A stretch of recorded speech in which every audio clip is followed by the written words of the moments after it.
할렐루야. 에베소서 2강 강의를 들어오신 강중팀 성도 여러분, 예수님의 이름으로 축복하고 환영합니다.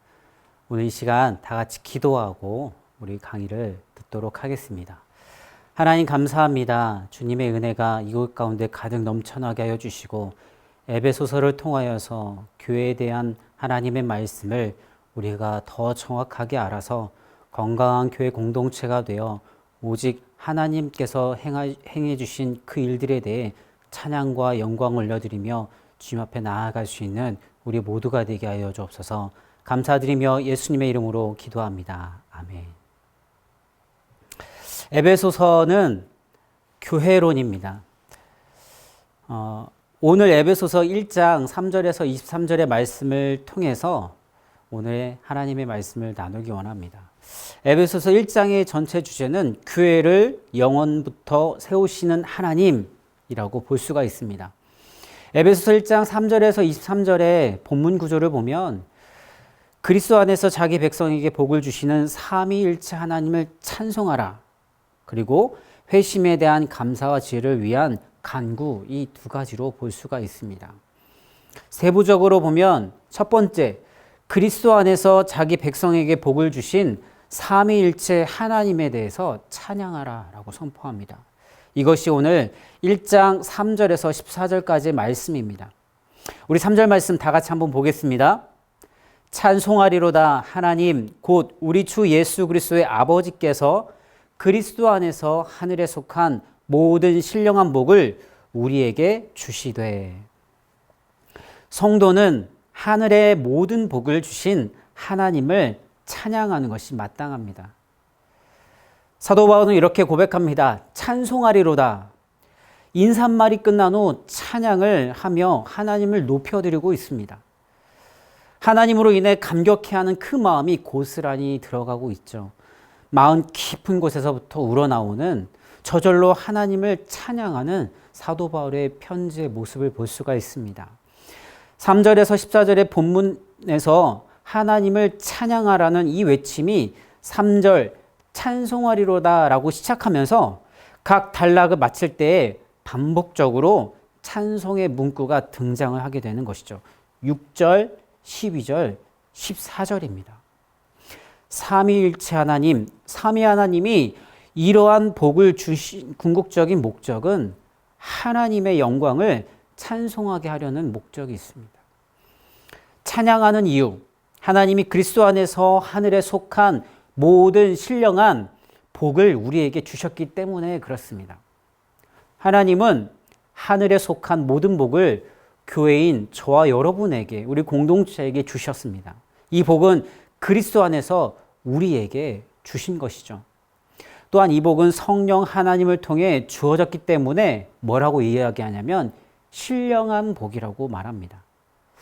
그래서 하늘에 속한 복, 하늘에 속한 복은 삼위 하나님이 주시는 신령한 복이다 라고 말할 수 있습니다.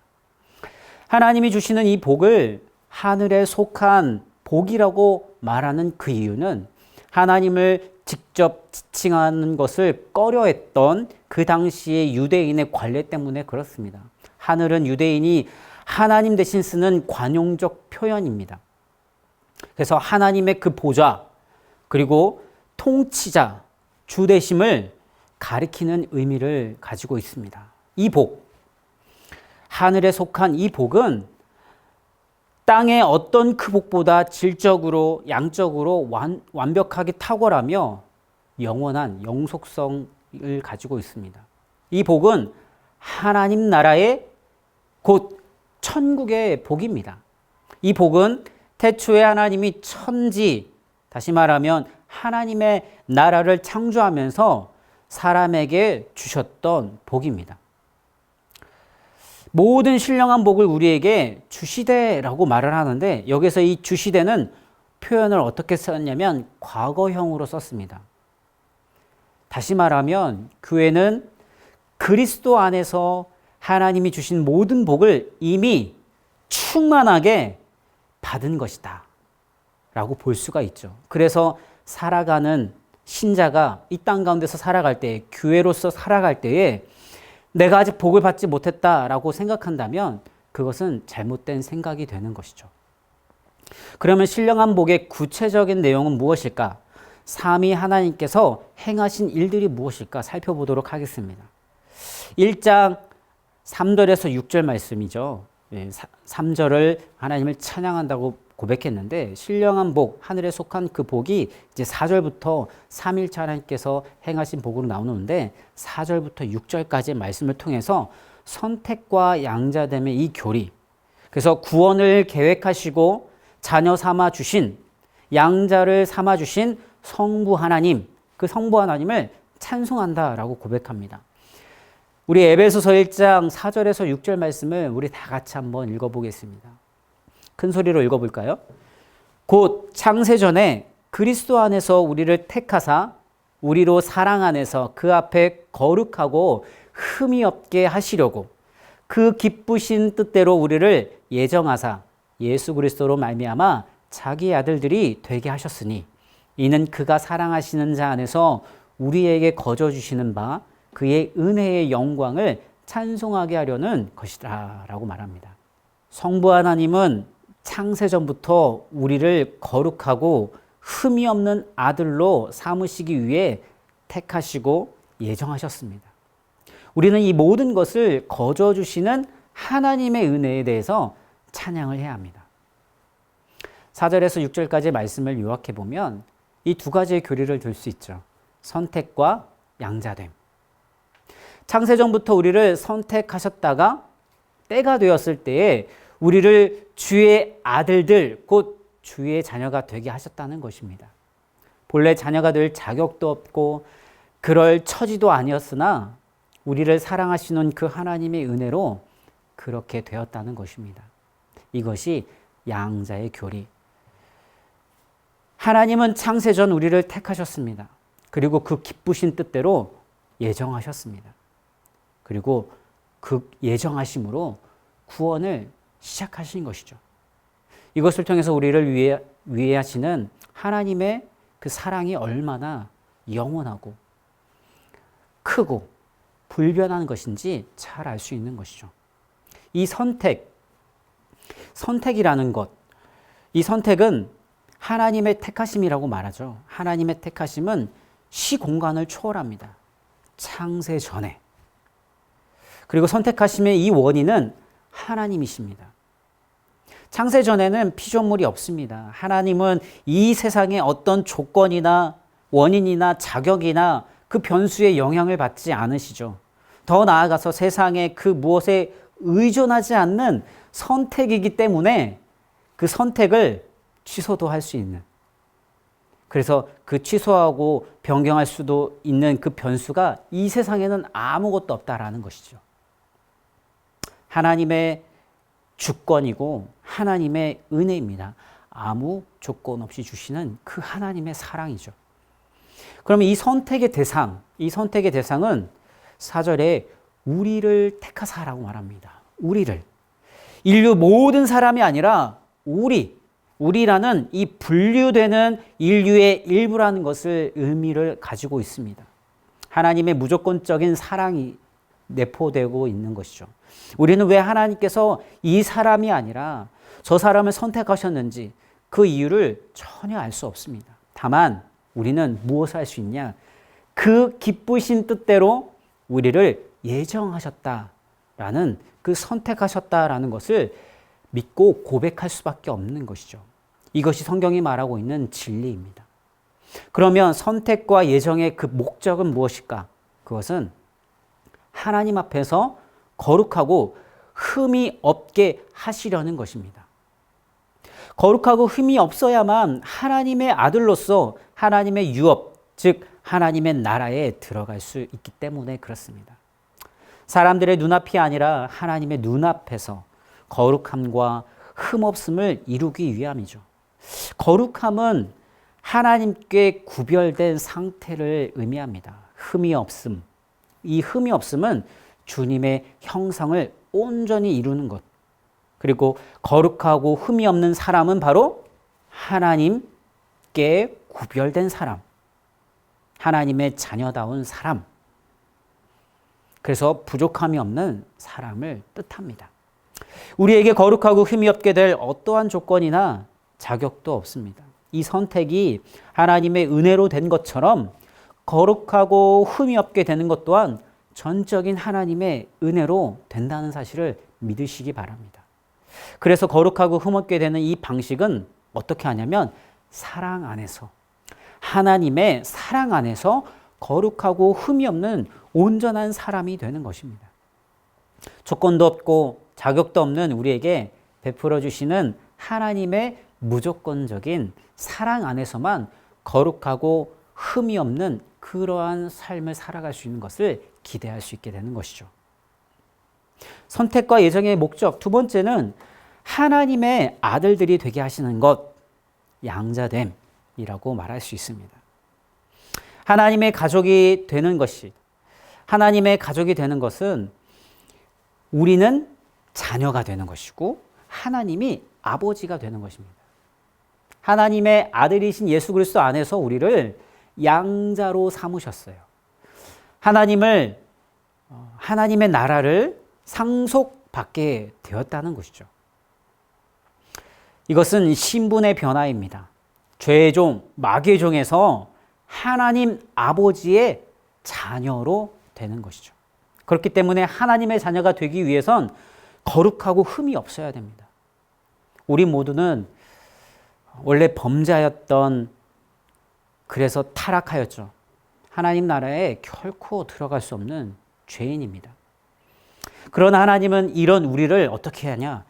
거룩하고 흠이 없게 하셔서 아들을 삼아주시고, 아들이 아니었는데 아들을 삼아주시고 하나님 나라를 선물로 주시고자 우리를 선택하시고 예정하신 것입니다. 하나님은 이 모든 일을 어떻게 하냐면 사랑과 기쁨으로 행하셨다라고 말을 하고 있는 것이죠. 그 기쁘신 뜻대로 우리를 예정하사, 하나님의 뜻, 그것은 우리를 선택하시고 우리를 예정하신 것은 하나님의 기쁘신 뜻대로 하신 것입니다. 창세전부터 하나님이 세우신 이 같은 계획은 오직 예수 그리스도 안에서 이루어진다는 사실을 성경을 통해서 알 수 있습니다.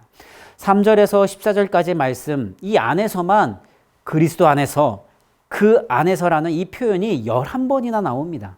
하나님은 그 영원한 뜻을 세우실 때도, 역사 속에서 그것을 실행해 나가실 때도 어떻게 하냐? 그리스도 안에서 행하신다는 것을 우리는 알 수 있습니다.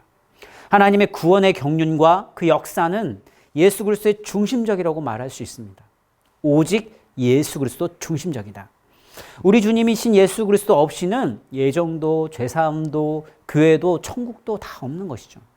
하나님은 창세전부터 예정하신 그 모든 복을 그리스도 안에서 우리에게 거저 주셨습니다. 그렇기 때문에 우리는 하나님의 은혜의 영광을 어떻게 찬양해야만 합니다. 사도 바울이 찬송하리로다라고 이렇게 고백하고 찬양합시다. 영광, 하나님의 영광을 찬양합시다라고 선포할 수밖에 없는 것이죠. 에베소서 1장 6절에 이는 그가 사랑하시는 자 안에서 우리에게 거저 주시는 바 그의 은혜의 영광을 찬송하게 하려는 것이다. 구원의 은혜를 베풀어 주시는 하나님의 그 목적, 거저 주시는 하나님의 은혜의 영광을 찬송하게 하려는 것입니다. 우리가 이 세상을 살아가는 이유, 자기를 위한 삶이 아니죠. 나를 위한 삶이 아니라 은혜로운 하나님의 영광을 찬양하기 위한 삶인 것을 믿으시기 바랍니다. 하나님의 은혜와 영광을 바로 알고 찬양할 때 비로소 우리는 참된 기쁨과 참된 안식을 누릴 수 있게 된다는 사실을 기억하시기 바랍니다. 두 번째는 에베소서 1장 7절에서 12절 말씀을 통해서 구속하시고 계시의 은혜, 비밀을 알게 해주신 성자 예수 그리스도를 찬송하는 것입니다. 이것을 다른 말로 하면 구속과 계시를 표현할 수 있겠죠. 구속은 속량과 같은 말입니다. 우리 7절 말씀을 우리 다 같이 한번 읽어보겠습니다. 큰 소리로 읽어볼까요?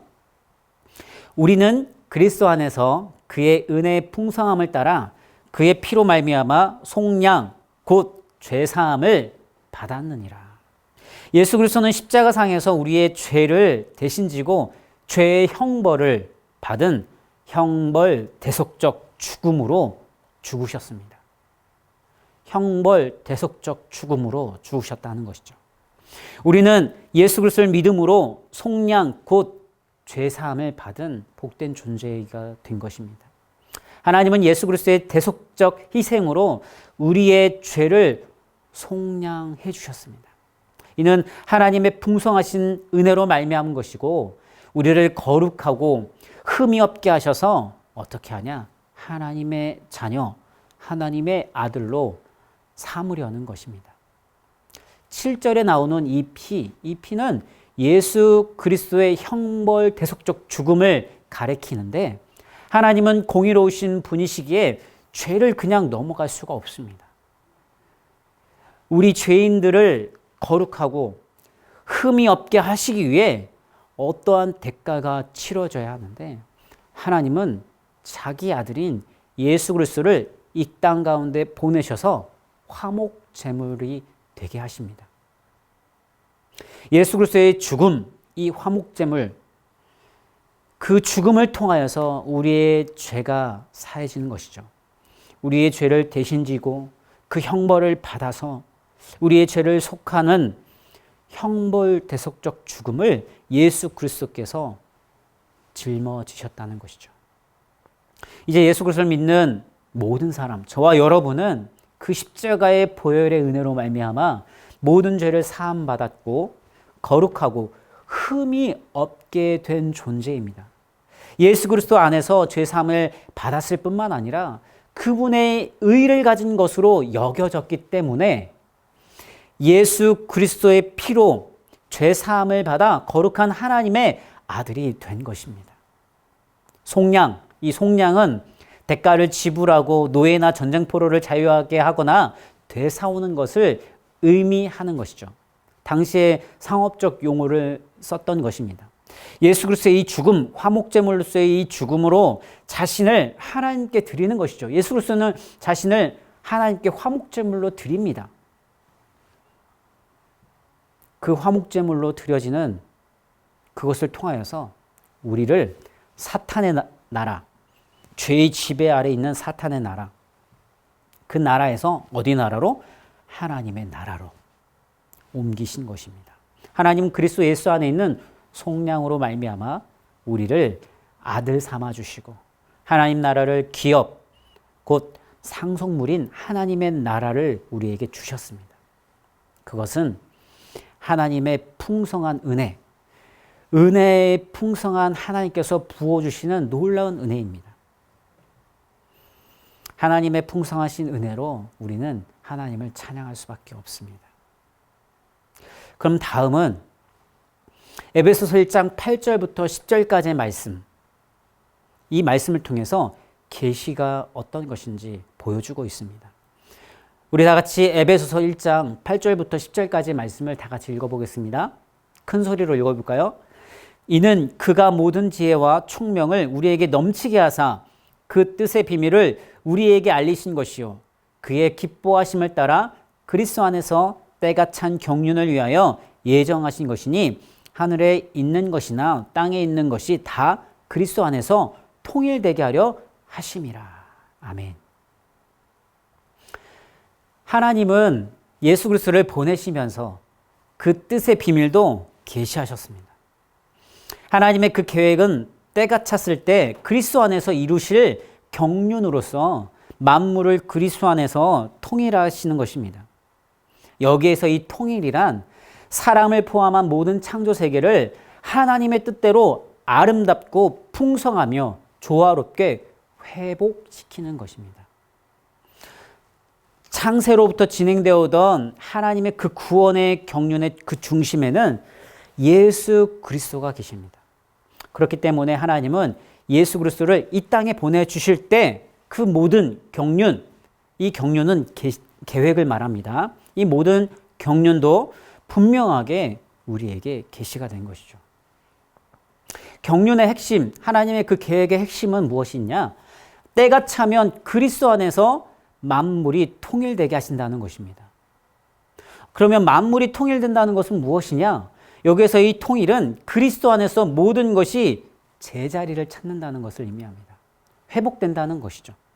하나님이 창조하신 모든 피조세계와 사람이 그리스도의 사역과 주권적 통치 아래서 하나님의 뜻대로 회복되는 것입니다.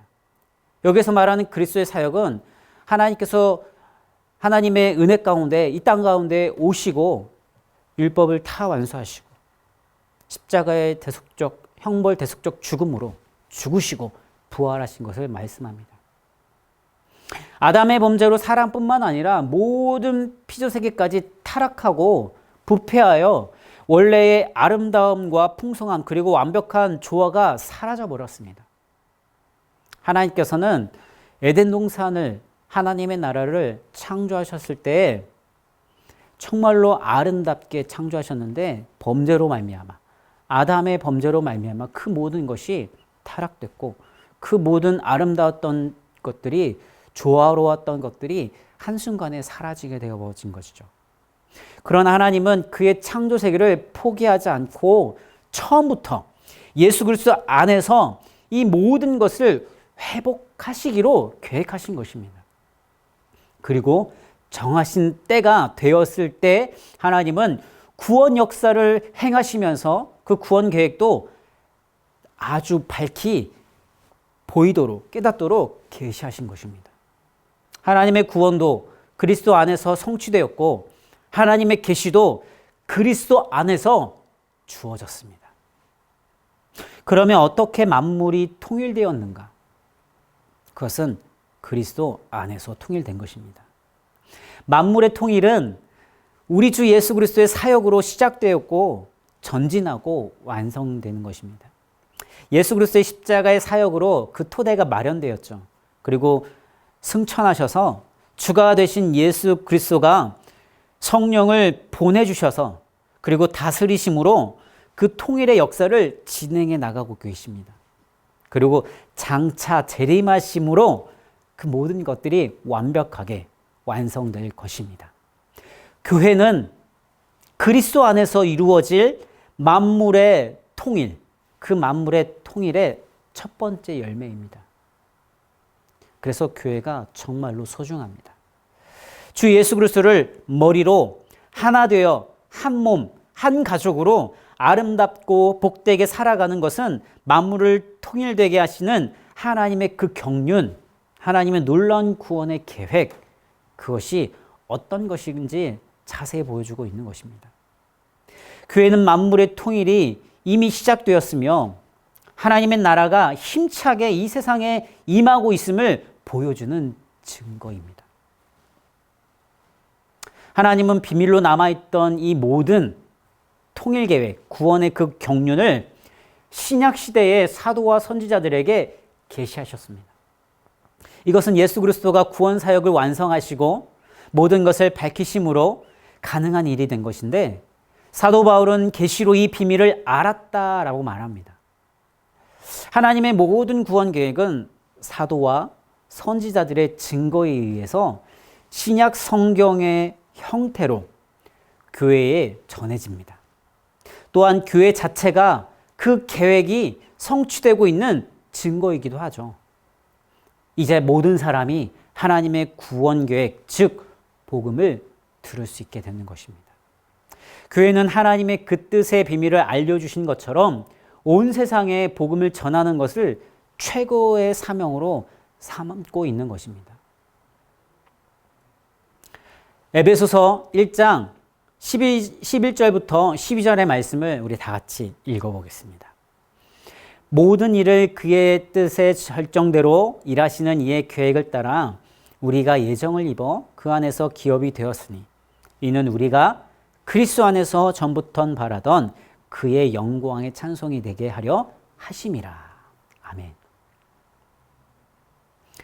창세전부터 예정하시고 자기 아들을 보내줘서 속량의 길을 여신 하나님께서 그 뜻대로 유대인을 먼저 자기 백성으로 삼으셨습니다. 이는 그들로 하여금 구원하시는 하나님의 영광을 찬양하고 찬송하게 하려는 것입니다. 이 말씀을 통해서 우리가 알 수 있는 것은 첫 번째, 예수 그리스도가 이 땅에 오셔서 십자가 사역을 감당하심으로 하나님의 구원의 그 경륜이 이미 진행되고 있다는 것을 알 수가 있는 것입니다. 첫 번째, 먼저는 유대인입니다. 유대인, 사도 바울 일행이 앞서서 하나님의 그 구원을 누렸습니다. 그래서 하나님의 주권적인 뜻대로 하나님의 계획을 따라 예정대로 기업이 된 것이죠. 상속자가 된 것입니다. 그리고 두 번째는 이방인입니다. 이방인 너희에게도 복음이 전파되었다. 그리고 함께 기업이 되었다는 것을 13절과 14절의 말씀을 통해서 볼 수가 있습니다. 두 번째는 하나님 상속자가 된다는 것, 그것이 무엇이냐? 하나님이 다스리는 하나님 나라에 들어가는 것을 뜻합니다. 하나님은 아름답고 풍성한 세상을 창조하였습니다. 또한 자신의 형상대로 사람을 창조하셨죠. 에덴 동산에 두시고 하나님 나라의 복과 안식을 누리도록 만들어 주셨습니다. 그러나 사람이 범죄하게 되죠. 사람이 범죄하여 타락했음에도 불구하고 하나님은 원래 예정하신 뜻대로 그리스도를 통해 우리를 아들로 삼아 주십니다. 그리고 아들이 누려야 할 하나님 나라의 그 복락을 상속받게 되었습니다. 장차 우리 주님이 재림하시면서 우리는 부활한 자로 새 하늘과 새 땅에 거하면서 하나님께서 주시는 영원한 그 은혜의 축복을 누리면서 영원히 복된 삶을 살아가게 될 것입니다. 이것이 하나님 상속자가 된다는 의미입니다. 만세전부터 그리스도 안에서 하나님의 기업이 되었기 때문에, 창세 전부터 그렇게 예정되었고 선택되었기 때문에 그 누구도, 어떠한 존재도 약탈할 수 없습니다. 하나님 이외에 그 어떤 누구도 그 소유권을 주장하지 못하고 우리의 삶을 어찌할 수 없다는 의미입니다. 우리의 삶을 하나님 제외하고서는 그 어떤 누구도, 그 어떤 존재도 우리의 삶을 주관하지 못한다는 것을 의미합니다. 우리는 그리스도 안에서 하나님의 기업으로 정해졌기 때문에 주님만을 위해 존재하는 귀하고 복된 존재입니다. 주님만을 위해, 하나님의 뜻을 위해, 하나님의 뜻만을 위해 살아가는 은혜가 있으시길 예수님의 이름으로 축복합니다. 우리는 하나님의 뜻을 따라 정해졌죠. 하나님의 뜻을 따라 살도록 지어졌기 때문에 하나님의 뜻대로 살아갈 수밖에 없고, 그렇게 살아간다면 하나님의 영광을 영원히 상속받게 되는 것입니다. 세 번째, 우리를 기업으로 삼으신 이유, 그것은 하나님의 영광을 찬송하게 하려는 것입니다. 그러면 우리 에베소서 1장 13절부터 14절까지의 말씀은 어떤 말씀인가 살펴보도록 하겠습니다. 인치시고 보증하시는 성령 하나님을 찬송하는 것입니다. 인치심과 보증이라는 것이 나오죠. 우리 13절과 14절 하나님의 말씀을 큰 목소리로 한번 읽어볼까요? 그 안에서 너희도 진리의 말씀 곧 너희의 구원의 복음을 듣고 그 안에서 또한 믿어 약속의 성령으로 인치심을 받았으니 이는 우리 기업의 보증이 되사 그 얻으신 것을 속량하시고 그의 영광을 찬송하게 하려 하심이라. 아멘. 13절과 14절은 성령 하나님의 사역에 대한 설명입니다. 하나님은 복음을 믿는 사람들에게 성령님을 보내셔서 인쳐주시고 아들로 확증해 주시며 새 사람이 되게 하셨습니다. 성령님은 영원히 함께 하시면서 믿는 자들의 기업의 보증이 되신 것이죠. 인치심. 하나님은 예수 그리스도의 십자가의 복음을 믿는 자들을 성령님으로 인쳐주셨습니다. 하나님의 구원의 이 경륜, 구원의 이 계획은 이미 계시가 되었고 사도들을 비롯하여 먼저 믿는 자들을 통하여서 전파되기 시작됩니다. 이 진리의 말씀, 곧 구원의 복음을 듣고 믿으면 구원을 받고 기업이 되는 것이죠. 그런데 믿는 자가 어떻게 구원을 받고 하나님 나라에 들어가는 기업, 상속자가 되는가? 그것은 성령님의 인치심으로 말미암는 것입니다. 하나님은 복음을 듣고 믿는 자들에게 성령님을 보내주셔서 인쳐주시는 것이죠. 인치심, 이 인치심은 소유권과 정체성을 의미하고 있습니다. 인친다는 표현은 도장, 인을 찍는다는 인증한다라는 의미를 가지고 있죠. 그래서 그가 누구의 소유인지, 그가 누구의 소유인가를 확실히 해주는 것, 이 소유권, 그리고 그가 누구냐를 드러내는 것, 정체성에 대해서 말하고 있습니다. 소유, 예수 그리스도의 십자가의 복음을 듣고 믿는 사람들은 하나님의 소유가 됩니다. 하나님의 아들이 되는 것이죠. 하나님의 통치를 받는 하나님 나라의 백성이 되는 것입니다. 하나님의 소유는 하나님의 가장 귀한 보배를 의미합니다. 두 번째, 정체성. 이제 하나님의 백성은 어떠한 정체성을 가지냐? 참 이스라엘, 거룩한 백성, 제사장, 나라, 이 정체성을 가지고 살아가는 것입니다. 그렇기 때문에 성령의 인치심으로 교회가, 성도가 하나님의 아들로서 하나님 나라에 들어가 복을 누리는 하나님의 백성이 되었다는 것을 어떻게 하냐? 확증시켜주는 것입니다. 보증, 두 번째는 이 말씀을 통해서 하나님은 성령으로 우리의 기업을 보증해 주십니다. 14절에 기업은 상속물을 가리키는데 이 보증은 계약금과 같이 장차받을 것의 일부분을 미리 지불하는 것을 가리키는 상업적인 용어입니다. 성령님은 장차 완성될 하나님 나라의 복락의 그 일부를 미리 누리도록 하나님께서 주신 보증이 되는 것입니다.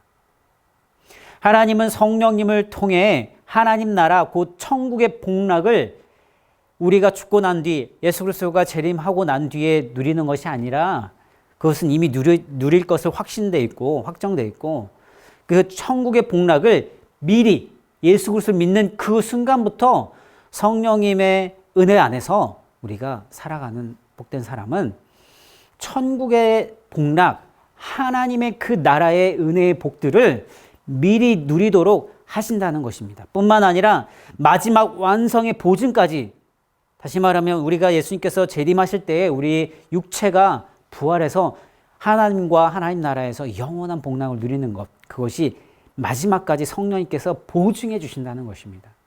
성령님으로 보증하신 하나님은 결국 우리를 속량하실 것이죠.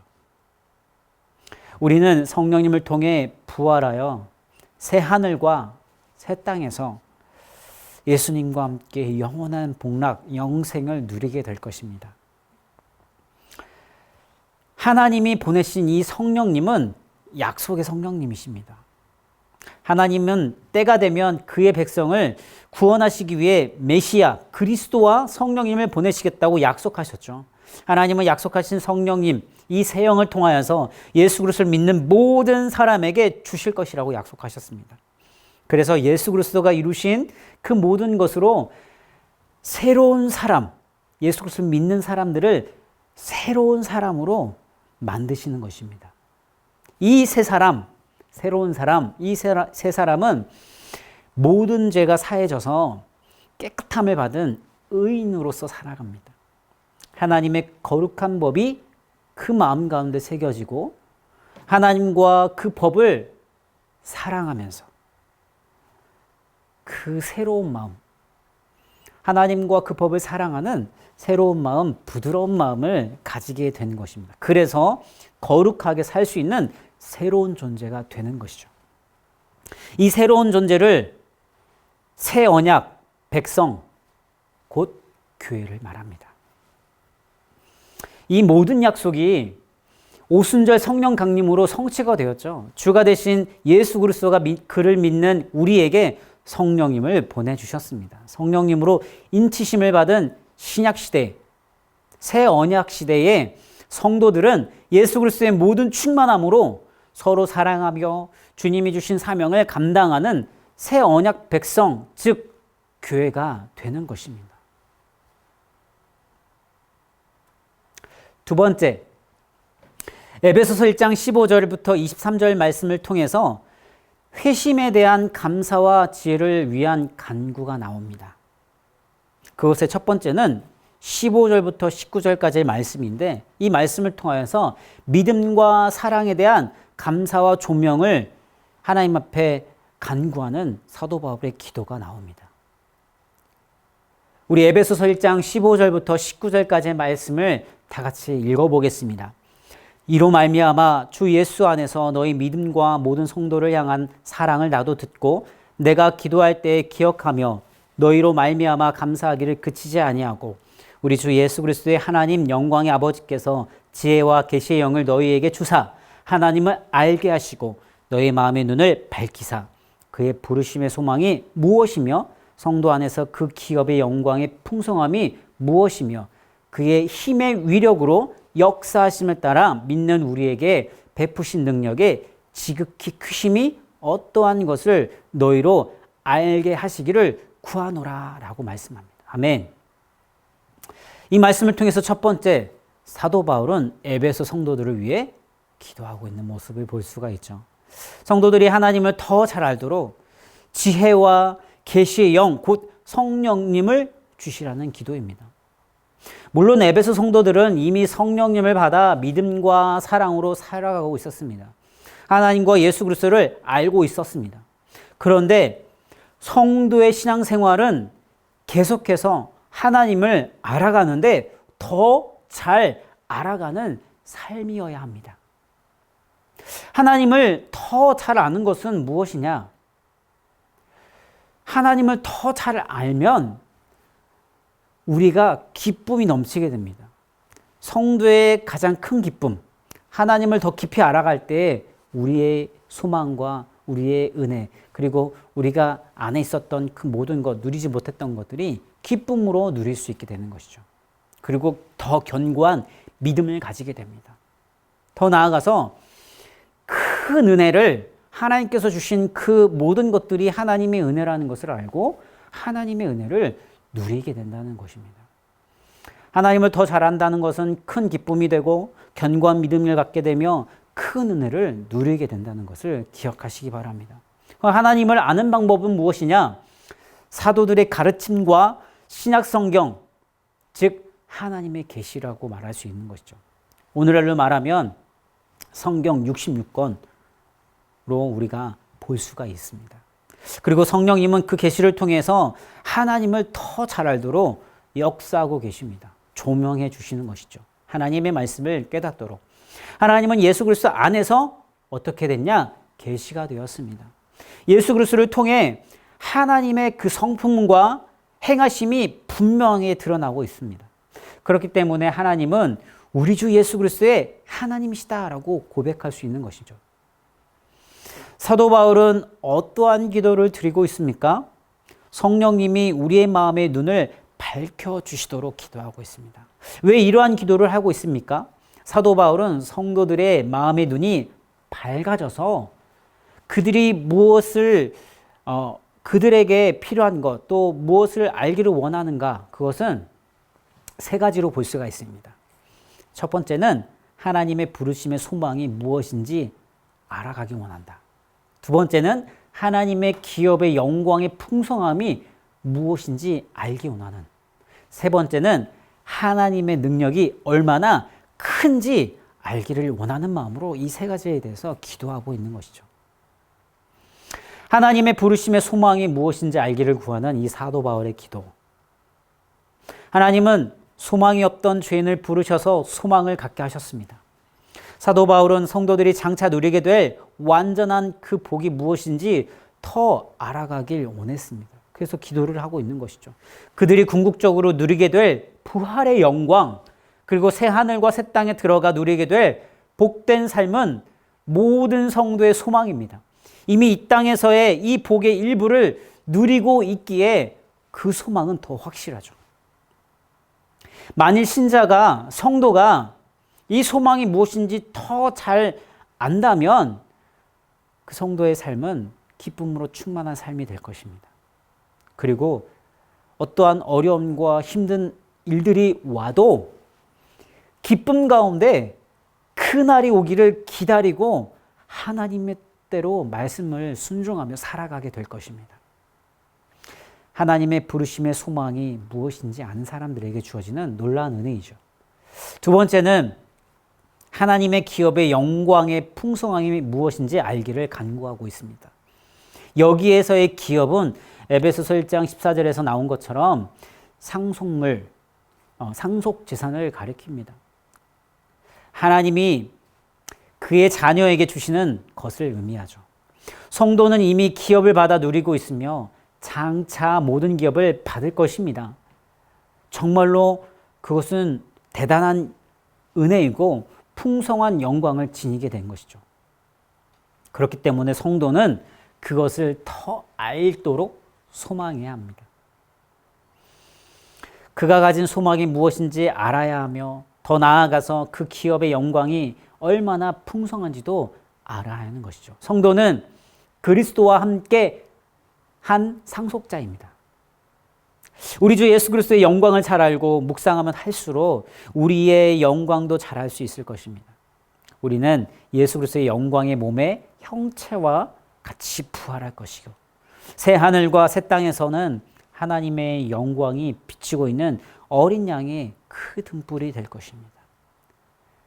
이 소망의 은혜를 살아가는 저와 여러분의 삶이 되길 예수님의 이름으로 간절히 축복합니다.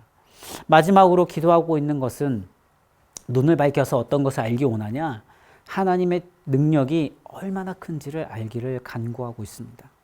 사도 바울은 성도들이 그들을 위해 베푸시는 하나님의 능력, 그 능력이 얼마나 큰지를 잘 알아갔으면 좋겠다, 더 잘 알았으면 좋겠다라는 그 마음으로 기도하고 있습니다. 하나님은 큰 능력을 베푸셔서 성도들을 부르시고 계속해서 인도하여 주시며 구원을 완성해 가고 계십니다. 하나님의 능력은 그리스도를 살리셔서 만물 위의 주가 되게 하신 것에서 잘 나타나고 있죠. 그리스도 안에서 먼저 나타난 하나님의 그 능력, 그리스도 안에서 먼저 보여주신 하나님의 그 능력은 이제 예수 그리스도 믿는 저와 여러분에게도 역사하고 있습니다. 예수 그리스도에게 행하신 것처럼 하나님은 우리를 다시 살려주시고 우리에게 영광스러운 지위를 허락하여 주십니다. 이 모든 것을 볼 때 하나님의 능력이 어떠한지 잘 알 수 있는 것이죠. 더군다나 하나님을 아예 모르고 하나님의 뜻과 반대로 살았던 이방인이 하나님의 아들이자 그의 백성이 된다는 것은 상상도 할 수 없는 하나님의 놀라운 능력의 역사가 아니면 설명할 수 없게 되는 것이죠. 그래서 우리는 하나님을 찬양할 수밖에 없습니다. 그렇기 때문에 예수 그리스도와 교회가 바로 성도의 부르심의 소망을 미리 보는 것이고 기업의 영광의 풍성함을 미리 맛보는 것이며 하나님의 능력이 생생하게 나타나는 현장이 되는 것입니다. 예수 그리스도의 영생의 부활과 존귀하게 되심, 승천하셔서 높아지심, 승기라고 했죠. 그래서 주가 되어주시고 그리고 그 모든 것이 반영된 열매로서 우리가 살아가는 교회의 공동체, 교회의 영광과 충만, 그 충만은 하나님 앞에서 바울이 더 잘 알기를 구하고 있다라는 것, 그것이 우리가 보여주는 것입니다. 두 번째, 에베소서 1장 20절부터 마지막 23절까지 이 말씀을 통해서 그리스도 안에서 교회를 위해 나타난 하나님의 위대한 능력을 볼 수가 있습니다. 우리 마지막으로 마지막이니까요. 20절부터 22절까지 먼저 크게 한번 읽어볼게요. 그의 능력이 그리스도 안에서 역사하사 죽은 자들 가운데서 다시 살리시고 하늘에서 자기의 오른편에 앉히사 모든 통치와 권세와 능력과 주권과 이 세상뿐 아니라 오는 세상에 일컫는 모든 이름 위에 뛰어나게 하시고 또 만물을 그의 발 아래 복종하게 하시고 그를 만물 위에 교회의 머리로 삼으셨느니라. 아멘.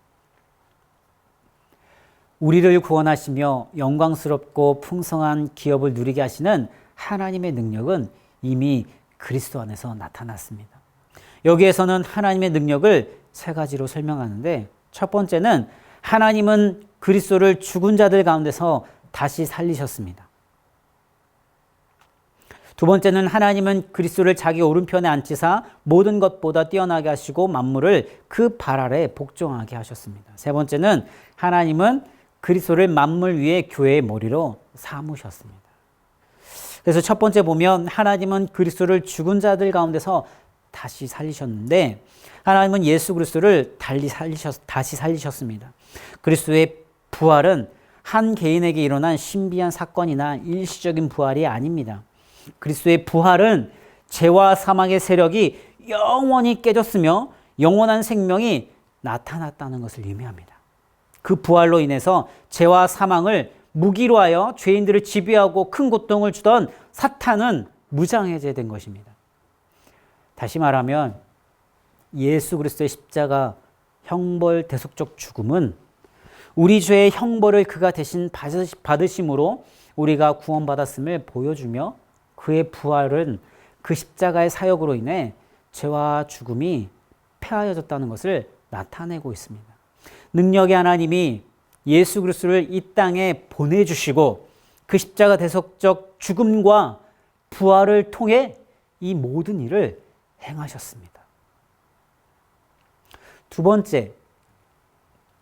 두 번째는 하나님은 그리스도를 자기의 오른편에 앉히사 모든 것보다 뛰어나게 하시고 만물을 그 발 아래 복종하게 하셨습니다. 하나님은 예수 그리스도를 다시 살려셨을 뿐만 아니라 하늘에서 자기의 오른편에 앉히셨습니다. 하나님의 오른편에 앉히셨다는 것은 그의 능력을 상징하고 있습니다. 능력이 크다는 것을. 그리고 그리스도가 앉은 자리는 통치자의 하늘 보좌입니다. 즉 하나님은 예수 그리스도를 모든 것을 다스리는 주로 통치자로 그 지위에 앉히신 것입니다. 모든 통치와 권세와 능력과 주권과 이 세상뿐만 아니라 온 세상에 일컫는 모든 이름 위에 뛰어나게 하셨습니다. 주가 되신 예수 그리스도는 어떤 영적 존재나 권세들보다 뛰어나십니다. 사탄을 비롯한 어떤 악한 세력도 주님을 막을 수 없으며 결국 그리스도의 발 아래 머리가 상하게 될 것입니다. 하나님은 만물도 주 되신 예수 그리스도의 그 발 아래 복종시키셨는데 원래 하나님이 창조하신 모든 것은 하나님의 대리 통치자인 사람의 다스림을 받아야 했습니다. 사람은 모든 창조물을 잘 관리하고 개발하며 창조주이신 하나님께 영광을 돌리는 삶을 살아야 했습니다. 그러나 사람의 타락, 아담의 타락으로 인해 그 통치권은 제한이 된 것이죠. 그런데 하나님은 사람의 대표이신 주 예수 그리스도에게 만물에 대해 원래의 통치권을 다시 주셨습니다. 그래서 주님의 통치로 만물 곧 하늘에 있는 것이나 땅에 있는 것이 창조자이신 하나님의 뜻대로 온전히 회복되도록 하셨습니다. 세 번째는 하나님은 그리스도를 만물 위에 교회의 머리로 삼으셨습니다. 하나님은 그리스도를 만물 위에 교회의 머리로 삼으셨다. 하나님은 교회를 위해 그리스도를 만물의 주가 되게 하셨습니다. 하나님이 예수 그리스도를 다시 살리신 것도 그를 오른편에 앉히사 주가 되게 하신 것도 모두 교회를 위한 것입니다. 주라는 개념이 전면에 등장하는 것을 볼 때 아마도 여기에서는 권위 즉 통치자라는 의미로 사용되었을 것으로 보여집니다. 주님은 교회를 위해 만물을 다스리시며 교회의 머리로서 교회도 다스리시는 주인이심을 믿으시기 바랍니다. 그렇다면 전체적으로의 흐름을 보면 어떻게 보이냐? 하나님은 예수 그리스도를 보내셔서 악한 세력을 무장해체시키시고 예수를 주가 되게 하셔서 만물을 다스리심으로 교회를 세우시고 있다는 것입니다. 그리고 점차 모든 것이 그리스도 안에서 통일되게 하신다는 것. 교회는 이 모든 것의 첫 열매이며 하나님의 구원의 증거와 현시요 미래입니다. 예수 그리스도는 우주 만물의 주님이 되셔서 통치하시며 교회를 세우시고 보호하시며 강하게 하십니다. 사탄의 세력을 이미 무력하게 만들었고 굴복시키셨기에 그 통치는 결국 완전하게 될 것입니다. 교회는 머리 대신 주 예수 그리스도의 통치 가운데 담대하게 주어진 사명을 감당하며 이미 임한 하나님의 나라, 곧 천국의 복을 누리게 되는 것입니다. 우리 마지막 23절 말씀 우리 다 같이 큰 목소리로 읽어보겠습니다. 교회는 그의 몸이니 만물 안에서 만물을 충만하게 하시는 이의 충만함이니라. 아멘. 교회는 그리스도의 몸입니다. 즉 교회는 그리스도의 모든 충만함에 참여하여 충만한 존재입니다. 이것은 오직 주 예수 그리스도가 교회의 머리가 되실 때 이루어집니다.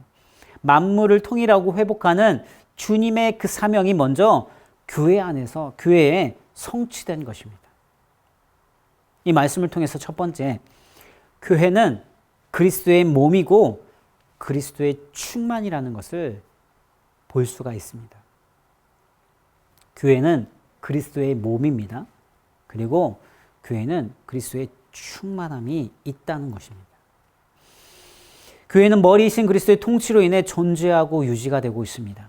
그런데 주님의 통치는 자신의 모든 것으로 교회를 충만하게 하는 통치입니다.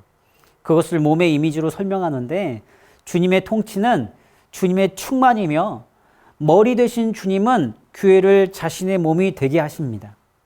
이렇게 보면 교회는 그의 몸이라는 이 말과 교회는 그리스도의 충만이라는 이 말이 상호 보완적이라는 것을 알 수가 있습니다. 두 번째, 이 말씀을 통해서 두 번째 알 수 있는 것은 성경은 누구의 몸이라는 이 비유를 들으면서 하나됨을 나타내 보여주고 있다라는 것을 알 수가 있습니다. 교회가 누구의 몸이죠? 그리스도의 몸입니다. 교회가 그리스도의 몸이라는 말은 결국 그리스도와 연합된 존재로서 교회를 말씀하고 있는 것입니다. 교회의 머리, 그리고 주님의 몸된 교회, 머리, 예수 그리스도, 몸, 교회입니다. 교회는 그리스도 안에 거하여 그분의 것을 충만히 누리는 성도들의 연합된 연합체입니다. 이때 머리와 몸의 이미지를 함부로 섞어서 이해하지 않도록 조심해야겠죠. 주 예수 그리스도가 교회의 머리가 되실 때 교회는 그의 몸으로 충만해짐을 믿으시기 바랍니다. 마지막으로 세 번째, 이 말씀을 통해서 알 수 있는 것은 만물을 충만하게 하는 자는 주 대신 예수 그리스도시다. 아멘. 예수 그리스도가 주로서 만물을 그 발 아래 두고 다스리면서 하시는 일에 바로 만물을 어떻게 하냐면 충만하게 하십니다. 하나님이 원래 창조하신 대로, 그리고 하나님이 창조하신 후 대리 통치자인 사람에게 맡겨 이루려고 했던 그 목적대로 주님은 만물을 충만하게 하십니다. 만물은 사람의 타락으로 저주받아서 왜곡되어 버렸고 현재는 그 풍성함을 많이 잃어버린 상태가 되었습니다. 주님은 이 모든 것을 바로잡아 나아가는 방향으로 다스리고 계십니다. 가장 시급하고 중요한 회복은 바로 사람이 죄와 사망의 문제를 해결하는 것이죠. 그래서 주님은 십자가 사역으로 그것을 해결하셨고 이제 주님으로서 성령님을 보내셔서 죄를 사하여 주시고 교회를 세우시고 계시는 것입니다.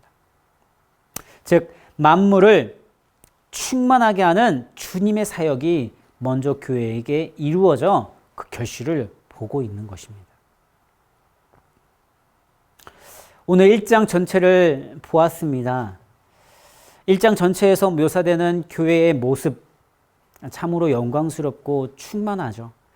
사랑이 풍성하신 하나님은 그의 아들 예수 그리스도를 보내셔서 그 십자가 희생으로 우리를 구원하시고 새로운 존재인 교회로 세우셨습니다. 그리고 예수 그리스도를 주가 되게 하셔서 교회의 머리로 삼으시고 그리스도의 모든 풍성한 곳으로 교회를 충만하게 하셨습니다. 교회는 주님의 통치로 말미암아 이미 주님의 충만함에 거하고 있습니다. 하나님의 나라, 곧 천국의 복락을 누리면서 더 온전하게 임할 그때를 소망하며 기다리고 있는 것이죠. 이 모든 것을 하나님은 그 놀라운 능력으로 행하셨고 계속해서 행하시며 완성하실 것입니다. 이것이 바로 복음입니다. 교회, 하나님께서 삼위일체 하나님께서 행해 주신 창세전부터 계획하신 그 구원의 계획, 경륜, 우리가 선택받았고 하나님의 자녀로 삼아주셨으며 그 계시된 예수 그리스도로 계시된 그 복음의 은혜가 우리에게 주어진 것은 전적으로 하나님의 은혜입니다. 그렇기 때문에 우리는 우리의 어떠한 상황과 환경과 여러 가지 모든 것들이 힘들고 어려워도 하나님을 볼 때 소망이 생기는 것이고 예수 그리스도를 믿을 때 놀라운 능력이 생기는 것이며 성령님의 인도하심을 받을 때에 보증이 되고 확증이 되었던 인치심을 받아서 우리가 어떠한 모든 상황 속에서도 다 이겨낼 수 있는 능력이 삼위일체 하나님, 성부, 성자, 성령님께서 우리에게 지금 행하고 계시는 그 일들로 인하여서 우리는 소망의 삶을 살아갈 수 있는 것입니다. 교회의 사명, 우리에게 부어주신 그 은혜가 저와 여러분에게도 주어지는 것입니다. 예수 그리스도를 믿는 저와 여러분에게 복음의 능력이 나타나고 또 교회 안에서 복음의 놀라운 능력이 충만하게 역사하는 그 성령님과 예수 그리스도의 통치하심으로 하루하루 기쁨으로 살아가는 우리 귀한 성도님들의 삶이 되길 예수님의 이름으로 간절히 축원합니다. 우리 다 같이 기도하겠습니다. 하나님 감사합니다. 삼위 하나님께서 행해 주신 그 놀라운 능력의 은혜가 예수 그리스도를 믿는 우리 모두에게 일어났다는 사실, 그것이 창세 전부터 계획된 사실이라는 것을 너무나 감사합니다. 하나님, 때로는 힘들 때가 있습니다. 어려울 때가 있습니다. 그러나 성령의 보증하시고 인치심으로 말미암아 그 모든 환난과 어려움에서 이겨낼 수 있고 천국의 소망을 두고 또 우리가 죽어서 예수 그리스도께서 재림하신 이후에 천국을 소망하며 누리는 것뿐만 아니라 하나님의 나라가 이미 임했고 교회에 통치하시는 그 예수 그리스도의 통치하심으로 말미암아 우리가 그 기쁨을 누리고 하나님의 소망을 누리며 살아갈 수 있게 되었다는 것이 너무나 기쁘고 감사합니다. 그래서 하나님께서 말씀하신 그 성경의 말씀을 더 많이 읽으면서 하나님의 뜻을 더 깊이 깨달아 기쁨을 누리고 소망을 누리고 감사하며 하나님을 찬양하는 우리 모두가 되길 원하오니 주님께서 역사하여 주시옵소서. 하루하루 살아갈 때 하나님의 계획하심과 뜻하심과 역사하심과 앞으로 행하실 그 일들에 대해 찬양으로 영광 돌리며 기쁨으로 소망으로 살아가길 원하오니 주님께서 동행하여 주시고 역사하여 주시옵소서. 감사드리며 예수님의 이름으로 기도합니다.